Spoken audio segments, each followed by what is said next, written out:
그리고 이제 저런 질병들은 잘 알려져 있고 또 다음에 이제 다룰 기회가 있을 거고요. 또 수의사가 쉽게 상담이 가능하시니까는요. 여기서 특히 이제 최근에 그래도 많이 는다고 알려져 있던 고양이 인지장애에 대해서 좀 설명을 드리도록 할게요. 사람에서랑 사실 똑같아요. 뇌신경계 노화랑 관련해서 발생하는 거고요. 뭐 안에서 이제 조직학상 변화로 뭐 내실이 확장된다든가 뇌의 변화가 발생을 하는 거예요. 그래서 사람에서 같은 경우는 이제 주변 사람들이 인지하기 쉬운 거죠. 어떻게 보면 스스로 기억 능력도 좀 떨어지고 배우는 능력도 떨어지고 사람을 못 알아보고 하는 것들이 늘어나는 것처럼 사실 고양이는 근데 물어볼 수는 없잖아요.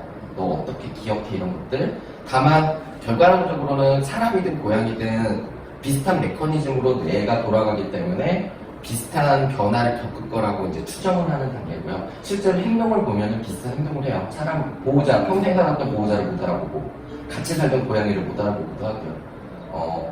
평생 안 하던 행동을 하기도 하고요. 소변 대변을 잘못 보기도 하는 등의 행동학적으로 변화를 실제로 가지기도 합니다. 인지장애라고 하면은 이제 사람 같은 경우는 영상진단도 같이 겪게 되는데 고양이는 아직까지 실제로 영상진단까지 동원을 해서 인지장애를 진단 내리지는 않는 것 같아요. 그거보다는 이제 혹시 다 이런 행동학적인 이유를 변화를 일으킬 수 있는 다른 질병적인 원인들이라든가 노화에 따른 변화들을 이제 관리를 하면서 이제 그 안에 이제 나타난 이런 증상이 있는지 그리고 여기에 따라서 관리를 해줬을 때 긍정적인 반응이 오는지에 대한 것들을 복합적으로 생각을 해서 인지장애를 진단 내린다고 봐주시면 되고요. 인지장애가 있었을 때 이제 나타날 수 있는 것들은 이런 변화들이 있게 돼요. 뭐 밥 먹는 양이 변화하든가 활력이 변한다든가 혹은 예전에 잘 놀던 거에 대한 반응이 좀 떨어진다든가 이름을 불러도 잘 못 알아듣는다든가 잘 반응하던 아이가요. 그리고 방향 감각을 상실한다는 거. 사실 이거는 알아채기가 쉽진 않을 거예요. 노화랑 거의 비슷한 행동을 가지고 있기 때문에. 근데 이 방향 감각 상실이라는 건 뭐냐면은 그냥 예전에 안 보던 아무것도 없는 벽 같은 데를 그냥 멍 때리고 보고 있어요. 눈동자도 뭔가 풀려있는 듯한 눈으로. 그리고 소리의 근원지를 찾지 못한. 이런 건 뭐냐면 이게 예전에는 예를 들어 좋아하는 간식들이 있으면 부스럭거리잖아요. 그러면 저 멀리서도 막 달려왔는데 이런 것들을 잘 듣지 못하던가 아니면은 예전과 다르게 인지를 잘 못해요. 근데 물론 귀가 잘 안 들려서 그럴 수도 있기는 해요. 아이에 따른 변화죠. 근데 이런 변화도 생기게 되고요. 그리고 아이들이 문을 닫았을 때 이제 들어가고 싶다고 막 문을 긋는데 잘 보시면은 아무 데나 사실 긋지는 않아요. 그 문 열리는 데 있잖아요. 그 마주치는 개폐하는 그 만나는 거기를 긁거든요. 근데 얘네들이 그걸 잊은 거예요. 그러니까 안 열리는 이상한 데를 긁게 돼요. 예전과 다르게. 그러니까는 방향이 어딘지나 이런 것들을 마치 이제 길을 잃으시는 이제 그 어르신들처럼 똑같이 조금 이런 변화가 생기는 거죠.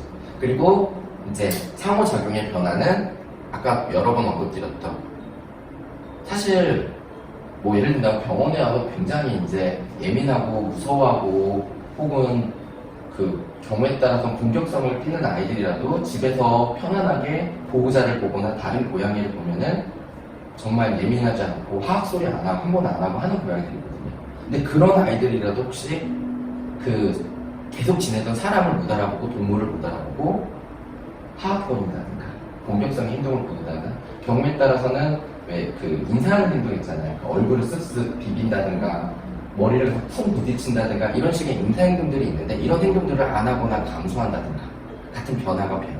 수면 패턴도 자주 깬다든가 그리고 소변 배변 실수는 아까 말씀드린 대로 이건 잘 못 가리는 거죠. 사람에서 이런 것들의 변화가 발생을 하게 되고요. 만약에 이런 것들이 조금 의심이 된다라고 하면 일단은 예방적으로도 할 수 있는 것들은 항산화제예요. 비타민 E군이나 셀레늄 같은 것들. 그래서 노령묘들한테는 인지장애가 의심되지 않는 친구다 할지라도 선행적으로 항산화제를 많이 권해드리는 편이에요.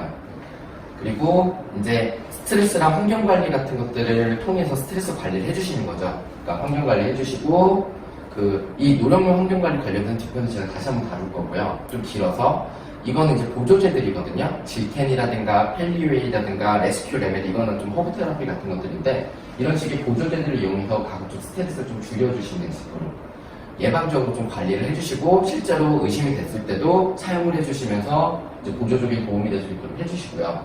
거기에 이제 수의사랑 상의하에 다른 질병은 다행히 없다라고 하면 이제 항우울제든 미세혈로 개선제 같은 이제 약물 처방을 통해서 이제 개선 효과를 조금 보는 거고요. 이제 여기에 좀 반응이 있어서 행동학적으로 다행히 좀 정상화되는 것들이 보인다라고 하면은 좀 인지장애를 의심하게 된다고 보시면 좋을 것 같아요.